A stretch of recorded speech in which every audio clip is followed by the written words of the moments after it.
اس لیے آپ کو یہ بتا رہا ہوں کہ احتجاجی جلسہ ہے. ہم کیوں احتجاج کر رہے ہیں؟ ہم اس لیے احتجاج کر رہے ہیں کہ یہ دیش میں، اس ملک میں، وطن عزیز میں مذہب کے نام پر ہم کو دوسرے درجے کا نہیں بلکہ سٹیٹلس بنانے کی تیاری کی جا رہی ہے، جس میں سب کو نقصان ہونے والا ہے، سب کو نقصان ہونے والا ہے. تیسری اور اہم بات میں آپ کے سامنے عرض کر دوں کہ یہ لڑائی لمبی لڑائی ہونے والی ہے.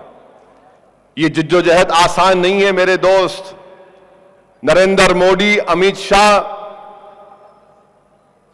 یہ لوگ روایتی سیاستدان نہیں ہیں. یہ لوگ روایتی سیاستدان نہیں ہیں. ان سے اگر ہم کو سیاسی اور جمہوری طریقے سے مقابلہ کرنا ہے تبھی کامیابی ملے گی. اگر ہم یہ سمجھیں گے کہ ایک جلسہ کر دیے، روڈ پر نکل کر آ گئے، کامیابی ملے گی نہیں. یہ مومنٹم کو کم سے کم 6 سے 7 مہینے برقرار رکھنا پڑے گا. اور کب ہوگا؟ جب تشدد نہیں ہوگا، جب وائلنس نہیں ہوگا. تشدد اور وائلنس ہوگا تو قصہ ختم. کچھ نہیں کر سکیں گے آپ. کورٹ میں کھڑے ہو کر یہ لوگ کہیں گے کہ دیکھو یہ لوگوں نے تشدد کیا، وائلنس کیا، فلاں گڑبڑ ہوئی، کورٹ کے سامنے جا کر کہیں گے. سپریم کورٹ میں بھی پارٹی بنا ہوں، میں بھی سپریم کورٹ کو گیا ہوں کہ قانون ہمارے آئین، ہمارے سمویدھان کے فنڈامنٹل رائٹ کے خلاف ہے. تو میرے بھائی اس بات کو ذہن نشین کر لو کہ وائلنس اور تشدد ہرگز نہیں ہونا، ہرگز نہیں ہونا. کوئی تشدد نہیں ہونا. کوئی آ کے آپ کو چھیڑخانی کرے گا تب بھی نہیں، تب بھی نہیں. جو لوگ مجھ پر انگلیاں اٹھا رہے ہیں، سنو کہ مجلس کیا کر رہی ہے. مجلس یہ کر رہی ہے کہ مجلس غریبوں کی لاشوں پر اپنی سیاسی عمارت نہ کبھی تعمیر کی، نہ کبھی تعمیر کرے گی انشاءاللہ تعالی. میں جب تک زندہ اللہ مجھے رکھے گا، جب تک اللہ مجھے مجلس کا سپاہی بنا کر رکھے گا، میں کسی بھی انسان کی لاش کے اوپر اپنی سیاست نہیں کروں گا، نہ کرتا ہوں، نہ کروں گا انشاءاللہ تعالی. اگر مجھ پر الزام لگتا ہے تو لگے، مجھے اس کی پرواہ نہیں ہے. تم بی ٹیم بولو، سی ٹیم بولو، کون سی ٹیم بولو، مگر میں انسانیت کے ساتھ تھا، ہوں اور رہوں گا انشاءاللہ تعالی. اتر پردیش میں کل ایک ہی دن میں 12 لوگوں کو گولی مار کر ہلاک کر دیا گیا. جو لوگ مجھ پر انگلیاں اٹھا رہے ہیں، اگر سوچو تمہاری اولاد مر جاتی تو تم کہتے سعودین اویسی تم نے میری اولاد کے اوپر سیاست کی. ایک ہی دن میں 12 لوگ مر گئے، کیونکہ اتر پردیش کے چیف منسٹر نے بیان دیا تھا لکھنؤ کی گڑبڑ کے بعد کہ ہم اس کا بدلہ لیں گے. ہندوستان کے وزیر اعظم نے کہہ دیا کہ جو لوگ گڑبڑ کرتے ہیں ان کے کپڑے دیکھ کر بتایا جا سکتا ہے. آپ کو معلوم آج مظفر نگر میں کیا ہوا؟ 8 سال کے بچے کے سر میں آج گولی لگی. 8 سال کے بچے کے سر میں گولی لگی. تم کو معلوم کہ جو لوگ 2 لوگ مر گئے مظفر نگر میں، ان کو دفنانے کی بھی اجازت نہیں دی جا رہی ہے. بتاؤ میں کہ لاشوں پر سیاست کروں؟ نہیں. میرا کام زندگیوں کو بچانا ہے، مروانا نہیں ہے. جس کو مروانا ہے وہ سیاست کرے، میں یہ سیاست نہیں کر سکتا.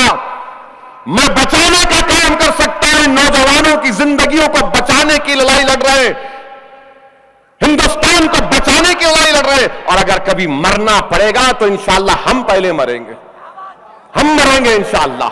ہم اپنے سینے پر گولیاں لیں گے، ہم اپنے سینوں پر، اپنے سر پر لاٹھیاں کھائیں گے، مگر کسی ہندوستان کے معصوم لوگوں کو اپنی سیاست کے لیے نہیں مروائیں گے. اور دشمن یہی چاہتا ہے، ظالم یہی چاہتا ہے. ظالم کی سیاست ہم کو سمجھنے کی ضرورت ہے. یہ لڑائی جذبات کے ساتھ ساتھ ہوش مندی سے لڑنے کی ضرورت ہے، پوری ہوش مندی سے لڑنے کی ضرورت ہے. اور اگر کوئی یہ سمجھے گا کہ نہیں، ایسا نہیں ایسا کرنا. تو میرے بھائی ہمارے سامنے مہاتما گاندھی کی لڑائی ہے. گاندھی نے بھی نان وائلنس کی بات کی تھی اور 200 سال کے انگریزوں کی غلامی سے اس ملک کو چھٹکارا دلایا تھا. گاندھی اور نہرو، امبیڈکر، یہ مولانا آزاد، جوہر برادران، علامہ فضل حق خیر آبادی، محمود الحسن، یہ تمام بزرگوں نے ہم کو سکھایا کہ نان وائلنس سے ہی ہم ظالم کے ظلم کو توڑ سکتے ہیں، اور وہی کام ہم کو کرنا ہے. اگر کوئی یہ سمجھ رہا ہے کہ نہیں یہ بڑی بورنگ بات کر رہے ہیں، بات بورنگ ہوگی مگر نتیجہ ڈائنامک نکلے گا انشاءاللہ. بات کام بورنگ ہوگا مگر نتیجہ ڈائنامک نکلے گا. اور ہندوستان کے وزیر اعظم جانتے ہیں، یقیناً ہمارے دلوں میں غم ہے، غصہ ہے، کون انکار کرتا ہے. جب سے بی جے پی کی سرکار بنی ہم نے لفظ جہاد کی باتیں سنی، گھر واپسی کی باتیں سنی، ماب لنچنگ کے نام پر ہم نے اخلاق کی موت کو دیکھا، علیم الدین انصاری کی موت کو دیکھا، تبریز کی موت کو دیکھا، حافظ جنید کی موت کو دیکھا. مگر اس کے باوجود بھی ہم نے جس طرح وہ چاہ رہے تھے ہم نے ریاکٹ نہیں کیا. میرے بھائی یہی ہماری کامیابی ہے. یاد رکھو اگر ہم دشمن کے ٹریپ میں چلے جائیں گے تو پھر دشمن اور ظلم کرے گا. جو کچھ جامع ملیہ میں ہوا میں مذمت کرتا ہوں اس کی، جو کچھ علی گڑھ مسلم یونیورسٹی میں ہوا میں اس کی مذمت کرتا ہوں. اور علی گڑھ مسلم یونیورسٹی کا وائس چانسلر کے بارے میں کہوں گا کہ وائس چانسلر صاحب، جب آپ کو دنیا سے جانے کا وقت آئے گا تو جو فرشتے کتوں کی روح نکالتے وہ تمہاری روح نکالنے آئیں گے انشاءاللہ. کیونکہ یہ علی گڑھ مسلم یونیورسٹی کا وائس چانسلر پولیس کو لکھ کر دیتا ہے کہ یوز اپروپریٹ فورس، یعنی طاقت کا استعمال کرو، ریزنیبل طاقت کا. کوئی وائس چانسلر لکھ کر دیتا ہے پولیس کو کہ یونیورسٹی میں گھس کر مارو، اور ایک بچے کا ہاتھ کٹ گیا، اس میں ہاسٹل کی بلڈنگ کو، رومز کو جلا دیا گیا. جامع ملیہ کی وہ وائس چانسلر محترمہ، آپ کی وفاداریاں بچوں کے ساتھ نہیں ہے میڈم، آپ کی وفاداریاں آر ایس ایس کے اندریش کمار کے ساتھ ہیں. اس وائس چانسلر نے پولیس کو اجازت دی اور اسی کی بنیاد پر پولیس گھسی اور لائبریری میں جا کر منہاج الدین نامی ایک نوجوان بچہ جو ایل ایل ایم کی تعلیم حاصل کر رہا تھا، پولیس نے اتنا برا مارا کہ منہاج الدین اپنی ایک آنکھ سے محروم ہو گیا، نابینا ہو گیا بچہ ایک آنکھ سے. ہندوستان کے وزیر اعظم، آپ کی آنکھوں کو نہیں دکھتا یہ؟ آپ ہی نے تو کہا تھا نا کہ کپڑے دیکھو دیکھو مسٹر مودی، وہ بچہ کیا کپڑے پہنا تھا، لائبریری میں بیٹھ کر پڑھ رہا تھا. یہ بچیاں کیا کر رہی تھی جو آج ہم نے ان کو یہاں پر بلایا؟ کیا تھا ان کے پاس؟ ہتھیار تھے، بندوق تھی، بچا رہے تھے ایک بچے کو، صرف بچا رہے تھے ایک بچے کو. تو کہا گیا یہ فلاں ہے، یہ فلاں ہے. میرے بھائی یہ ظلم ہے، اس کے خلاف لڑنا ضروری ہے. اور ہماری لڑائی کیا ہے؟ میری لڑائی، مجھے بدنام، کوئی ٹی وی کا پروگرام نہیں ہوتا دولہے بھائی کے بغیر، یعنی ٹی وی کا پروگرام ہو رہا اس میں ہمارا نام شامل. ارے کبھی تو مرد بنو رے، بغیر بھائی جان کا نام لیے کرو. اور وہ دلی میں مودی کا لیڈر بول رہا، کیا بولا وہ کہ گولی مارو غداروں کو، گولی مارو دیش کے غداروں کو، گولی مارو سالوں کو. پیارے،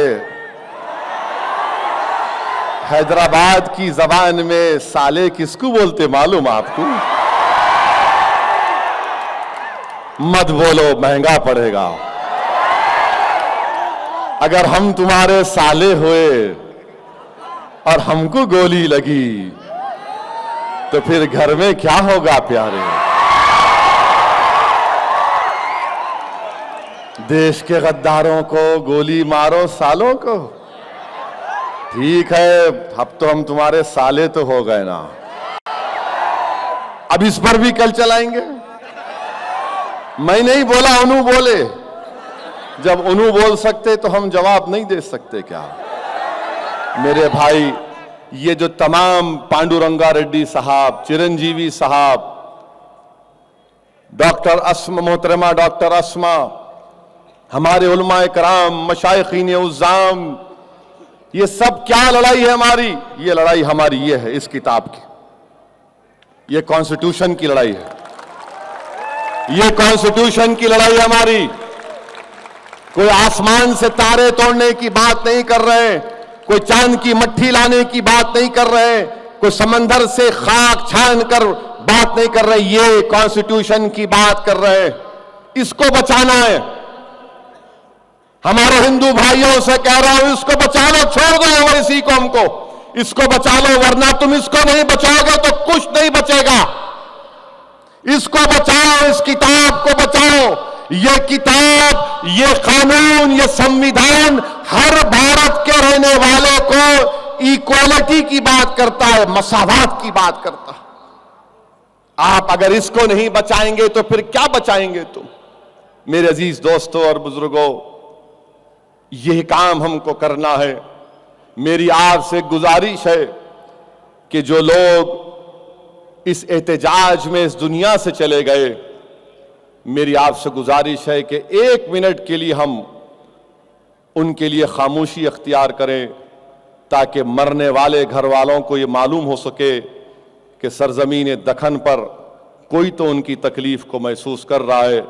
ایک چند سیکنڈ کے لیے میں اپنی تقریر کو روکتا ہوں, تاکہ ہم ان مرنے والوں کو یاد کریں جو پولیس کی گولیوں کا نشانہ بن گئے, یا پھر جو پولیس والے بھی اگر اس میں زخمی ہوئے تو ہم ان کو بھی یاد کرتے ہیں. 1 منٹ کے لیے خاموشی رہے.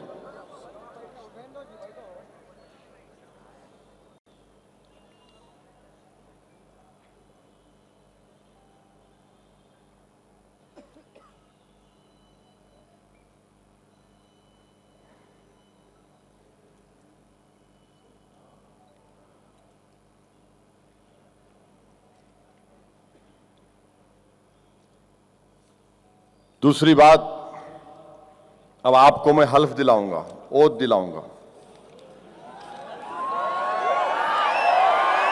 اپنے اپنے ہاتھوں اوپر اٹھاؤ. یہ آئین کا حلف ہے, پریامبل کا. اب میرے ساتھ آپ بولیں گے, میں پڑھوں گا, میرے ساتھ آپ بولیں گے. ہم بھارت کی عوام مطانعت و سنجیدگی سے عزم کرتے ہیں بھارت کو ایک مقتدر, سماجوادی, غیر مذہبی, عوامی جمہوریہ بنائیں گے, اور اس کے تمام شہریوں کے لیے حاصل کریں انصاف, سماجی, معاشی اور سیاسی آزادی خیال, اظہار, عقیدہ, دین اور عبادت, مساوات, باعتبار حیثیت اور مواقع, اور ان سب میں اخوت کو ترقی دیں, جس سے فرد کی عظمت اور قوم کے اتحاد اور سالمیت کا تیقن ہو. اپنی آئین ساز اسمبلی میں یہ تاریخ لکھی گئی ہے. نہیں, اس کو مت پڑھیے, بس یہ بتا رہا ہوں, ہمارا حلف ہو گیا. یہ تاریخ, یہ حلف ہے. اب شاید کوئی سنگ پریوار کے لوگوں کو اردو سمجھ میں نہیں آیا تو بولیں گے ارے یہ تو پاکستان کی زبان ہے. Okay, now in English. Ready? Okay. We the people of India having solemnly resolved to constitute India into a sovereign, socialist, secular, democratic republic, and to secure to all its citizens justice, social, economic and political, liberty of thought, expression, belief, faith and worship, equality of status and of opportunity, and to promote among them all fraternity, assuring the dignity of the individual and the unity and the integrity of the nation.